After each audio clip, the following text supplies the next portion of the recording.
got a lot to get through today. Okay, so carrying on from our lesson last week, we were looking at the key divisions in the early stages of the civil rights movement and the general impact across the board. Sam, come on. Sit up straight. Right, stop slouching. This is the perfect opportunity for you to engage, so make the most of it. Well, we learn the same stuff every year for Black History Month. Every single October, we learn the same things, either apartheid, slavery, or the civil rights.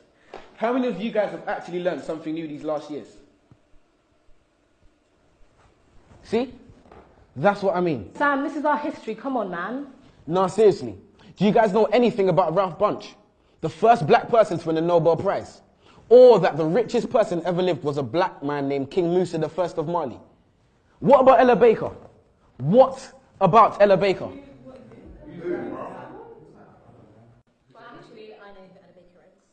One of the most influential women of the civil rights movement. This is why I can't take Black History Month seriously, man.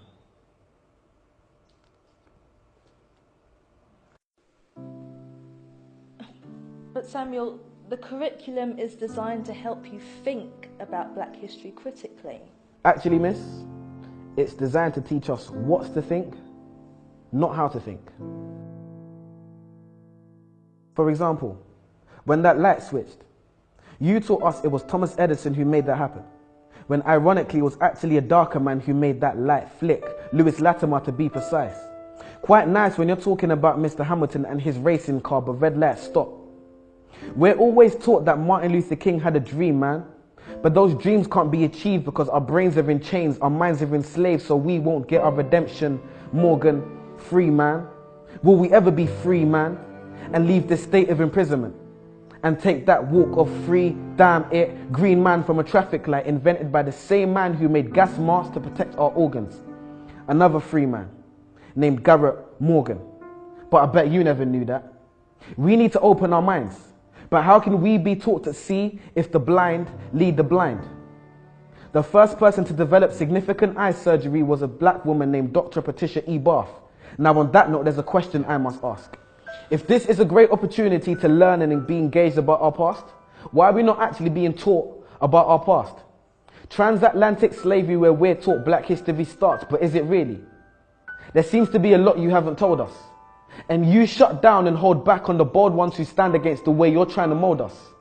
Consistent enemies of progress.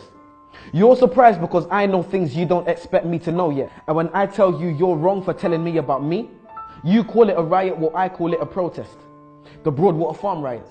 The media exacerbate and make it seem like it's a bunch of delinquent youths on the streets, when really the first cause and trigger was death at the hands of the police. We cease to know information and the truth. And that's simply because you withhold information from the youth.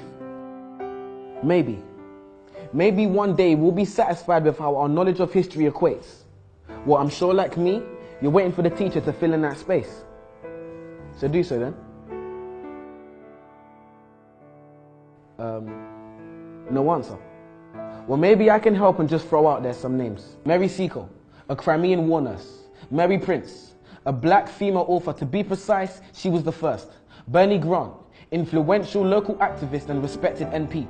Trevor McDonald, one of the first black ITN journalists to hit the TV screen. Jamal Edwards and SBTV. And when Fuse ODG brought the Azonto dance to the UK, and my foot swayed to the left and to the right like the wipers of a car's windscreen, and DJ Abrante brought Afro beats to the streets. See, it's funny when we think of our childhood memories. A man who was actually funny, Lenny Henry. Many others, and the list continues. Marcus Garvey, Haile Selassie, Bob Marley, Ignatius Sancho, Tupac, Fela Kuti, Muhammad Ali, Maya Angelou, R.I.P., Kwame Nkrumah, the first Ghanaian president who retained independence from England, the Windrush ship which brought Caribbeans to Britain. So much to learn in just 1 month. A tip of the iceberg, a tiny grace. And what was the first black Roman emperor's name? Years passed and we're still caught up in the same civil rights age, which isn't bad if you learn something new, but we don't. And we're not being taught enough about our culture, so there's no one else to blame but you. And if not you, then who? Questions, questions, questions. If you're not teaching us these things, then I'm inclined to believe it's because you don't know. No. You're the teacher. Your job is to teach, so you must know. And if you do, that must mean you don't want us to know, but that's low. If the information is accessible for our knowledge of our culture to grow, then why on earth wouldn't you want to let us know? Why are you focused so heavily on the influential but very few men and women who made things happen for us? Why are my people being highlighted for a predominantly negative past? Why do I know the things that you don't and I'm not the teacher, you are? Why are you focused on our negative past but not on our bright future? Why are you not abreast with the great young things that people are doing in this world?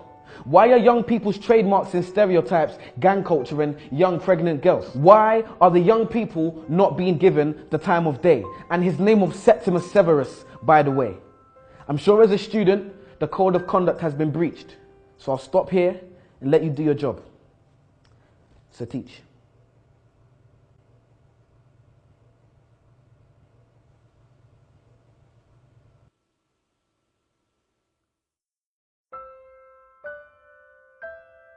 Okay, yo peoples, how's it going?